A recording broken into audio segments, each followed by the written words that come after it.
देवस्य धीमहि धियो यो नः प्रचोदयात् स्वाहा इदं गायत्री इदं न मम ॐ भूर्भुवः स्वः तत्सवितुर्वरेण्यं भर्गो देवस्य धीमहि धियो यो नः प्रचोदयात् स्वाहा इदं गायत्री इदं न मम ॐ भूर्भुवः स्वः तत्सवितुर्वरेण्यं भर्गो देवस्य धीमहि धियो यो नः प्रचोदयात् स्वाहा इदं गायत्री इदं न मम ॐ भूर्भुवः स्वः तत्सवितुर्वरेण्यं भर्गो देवस्य धीमहि धियो यो नः प्रचोदयात् स्वाहा इदं गायत्री इदं न मम ॐ भूर्भुवः स्वः तत्सवितुर्वरेण्यं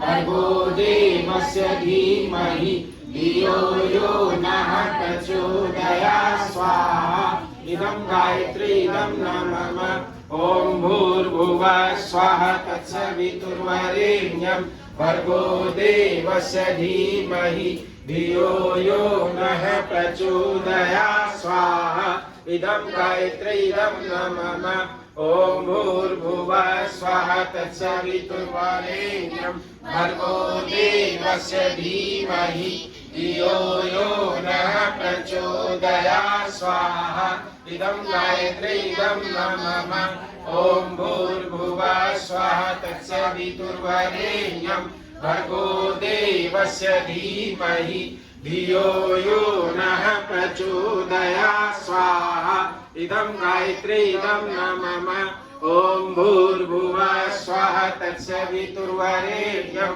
भर्गो देवस्य धीमहि धियो यो नः प्रचोदयात् स्वाहा इदं गायत्री इदं न मम ॐ भूर्भुवः स्वः तत्सवितुर्वरेण्यं भर्गो देवस्य धीमहि धियो यो नः प्रचोदयात् स्वाहा इदं गायत्री इदं न मम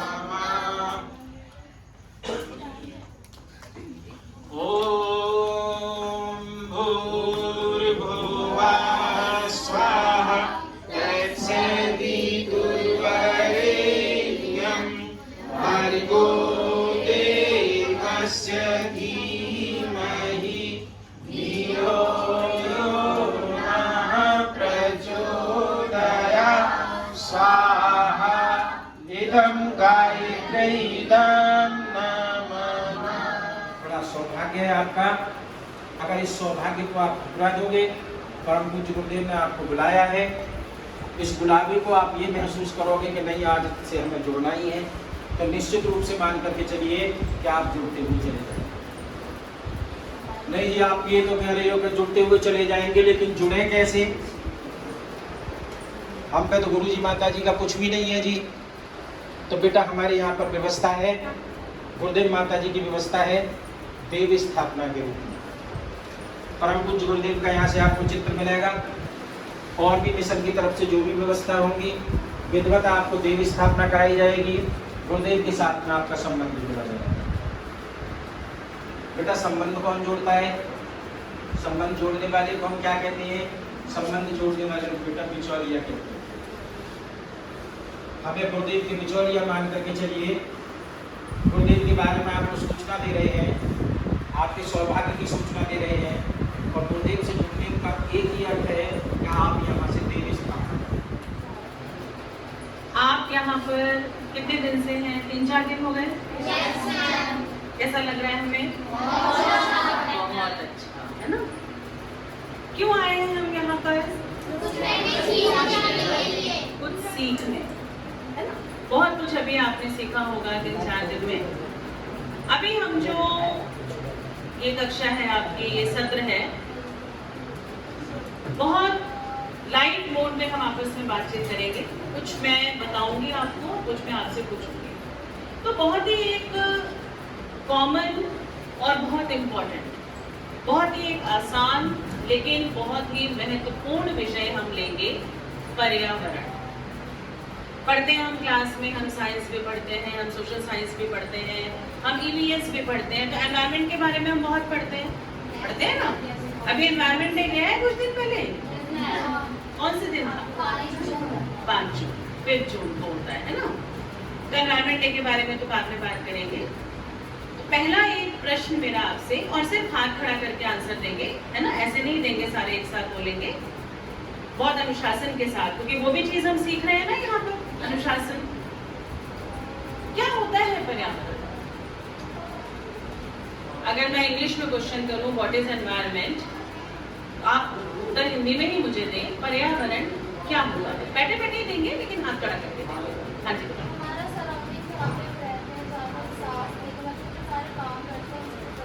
उसको पर्यावरण। और कोई कुछ कहना चाहेगा?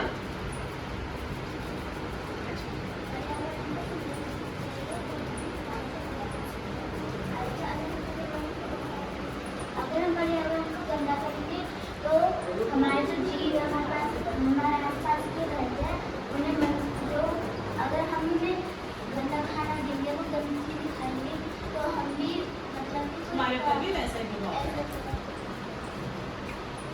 तो बहुत छोटा सा शब्द है पर्यावरण, लेकिन इस छोटे से शब्द में बहुत कुछ समाहित है, बहुत कुछ। पर्यावरण 2 शब्दों से मिलकर बना है, परिआवरण। परि यानी हमारे चारों तरफ का जो वातावरण है वो है परि। आवरण जो हमें घेरे हुए है, पर्यावरण। क्या है पर्यावरण?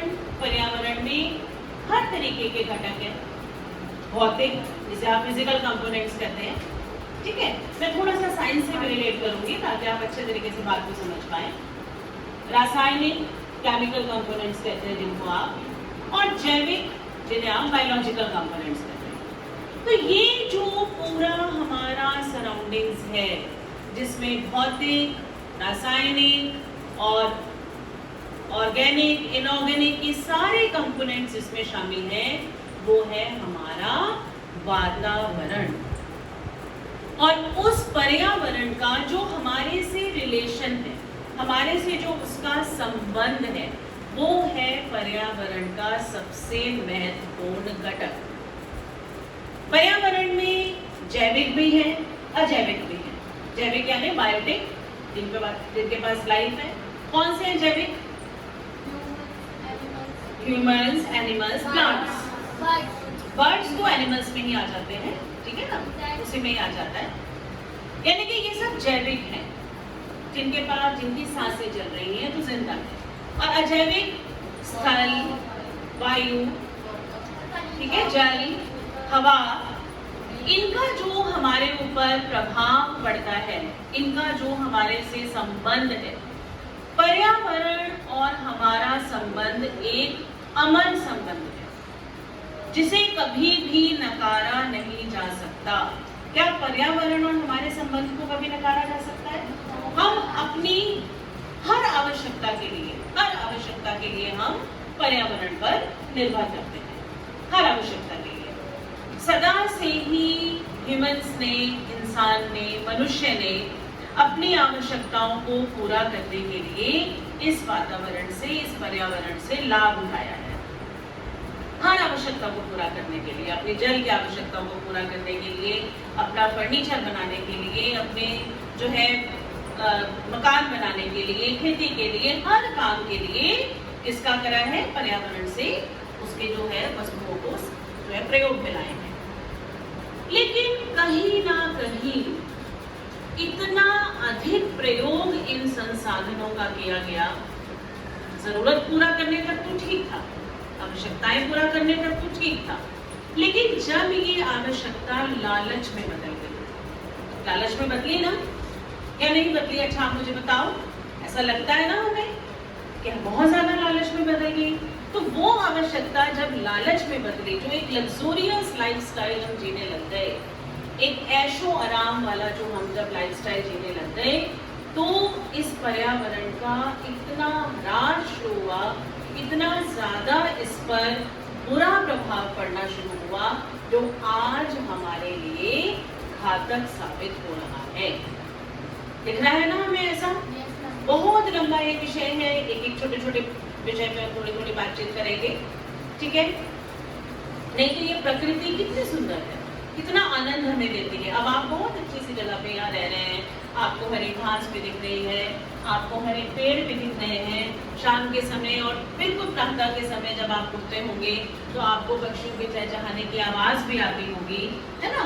हम बिल्कुल किसी प्राकृतिक स्थान पर, देखो आजकल लोग पैसे खर्च करके, कितने पैसे खर्च करके कहाँ जा रहे हैं? हम तो सी साइड पर जा रहे हैं। हम कहाँ जा रहे हैं? हम तो रिसोर्ट में जा रहे हैं, वहाँ बड़ा अच्छा है, वहाँ पर पहाड़ है। कितने पैसे खर्च करके हम क्या जा रहे हैं? प्रकृति का आनंद लेने के लिए। क्या पहले ऐसी आवश्यकता थी? ऐसी आवश्यकता नहीं थी, क्योंकि हम हर समय ही प्रकृति का आनंद हमें मिल रहा था। यहाँ आप आए हैं, आपको फिर भी बहुत हद तक प्रकृति का आनंद मिल रहा है ना? आप पेड़ भी देख रहे हैं, पौधे भी देख रहे हैं, आपको एक अच्छा सा वातावरण है, शुद्ध हवा भी आपको मिलती है। आप जब सुबह योग करने जाते होंगे, जब शाम को आप योग के लिए जाते होंगे, तो ये सब मिलता है ना? लेकिन क्या जो कंक्रीट के जंगलों में लोग रह रहे हैं 20वीं मंजिल पर और 30वीं मंजिल पर, तो इतनी बड़ी बड़ी बिल्डिंग्स बन गई, क्या उन्हें ये सब देखने को मिल रहा है? शायद वो एक खुला आसमान देखने के लिए भी तरस जाते हैं।